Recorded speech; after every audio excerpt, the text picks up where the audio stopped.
Channel Mahi kitchen. నేను జొన్న రొట్టె చేస్తున్నాను. నా రెసిపీ జొన్న రొట్టెలు హెల్దీ. ఫస్ట్ ఒక గిన్నె తీసుకుని ఆ గిన్నెలో కొంచెం జొన్న పిండి వేసుకోవాలి. జొన్న పిండి వేసుకున్నాక వేరే గిన్నెలో వాటర్ పోసి వాటర్ మరిగించాలి. తర్వాత మరిగించిన వాటర్ని జొన్న పిండిలో వేసుకోవాలి తగినన్ని. తర్వాత ఇలా కలపాలి. జొన్న పిండిని వేడి నీళ్ళు పోసి ఇలా కలపాలి. ముద్దల చపాతీ పిండిలా కలుపుకోవాలి. కలుపుకోవడం వల్ల పిండి ముద్దగా వస్తుందన్నమాట. బాగా పాకం పట్టాలి. ఇలా కలిపినాక పిండిని ఇలా వన్ సైడ్కి అద్దాలన్నమాట.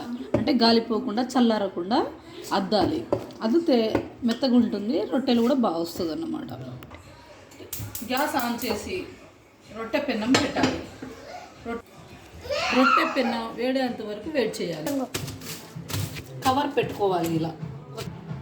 ఇప్పుడు ఒక కవర్ పెట్టుకొని ఆ కవర్లో కొంచెం కవర్ పైన వాటర్ను కొంచెం ఆయిల్ పూసేసేయాలన్నమాట. పూసేయడం వల్ల ఏంటంటే రొట్టెలు బాగా ఫాస్ట్గా ఊడి వస్తుంది అన్నమాట, జారకుండా. కొంచెం పిండి ముద్ద ఇలా నలుముకోవాలి. ఇలా బాగా మెత్తగా నలుముకుంటే రొట్టెలు అనేది ఫాస్ట్గా మనకు మెత్తగా తిరగకుండా నీట్గా వస్తుంది అన్నమాట. అప్పుడు మనం మంచిగా కాల్చుకోవచ్చు.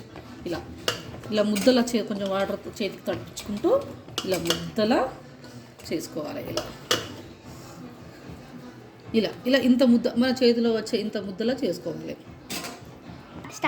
ఒక బాటిల్ తీసుకొని ఆ బాటిల్ పైన ఇలా ఆయిల్ అప్లై చేసుకోవాలి. ఇలా అప్లై చేసి మనం పిండి ముద్ద ఉంది కదా, ఆ ముద్ద పైన ఇలా చేయాలి. ఇలా లాగుతూ ఉంటే ఈ బాటిల్ పెద్ద రొట్టె అయిపోతుంది అన్నమాట. ఇలా చేయడం ఇలా పెద్దగా అవుతుంది అన్నమాట. రొట్టె అయ్యి ఇలా కవర్ పైన నుంచి తీసి ఇలా పెనం పైన వేయాలి. ఓకే, ఈ రొట్టె వేడేంత వరకు ఇంకో పిండి ముద్ద కలుపుకోవాలి. ఇలాగే ఇంకొన్ని చేసుకోవాలి మనం. ఈ జొన్న రొట్టె వల్ల ఏంటంటే హెల్త్ చాలా బాగా, అంటే షుగరు, బీపీ అన్నీ మన కంట్రోల్లో ఉంటుంది అన్నమాట. అందుకని ఈ రొట్టె తినడం వల్ల మంచిది, హెల్త్ కూడా మంచిది. మన బాడీ అంతా స్ట్రాంగ్గా, ఎముకలైనా సరే అన్నీ స్ట్రాంగ్గా ఉంటుంది. అందుకు ఇలా సెకండ్ టర్న్ ఇచ్చుకోవాలి. ఇలా తిప్పేసేయాలి. తిప్పి రెండో వైపు కాల్చుకొని తీసేసేయాలి. ఇప్పుడు ఈ రొట్టె అయితే అయిపోయింది. ఇది జొన్న రొట్టె.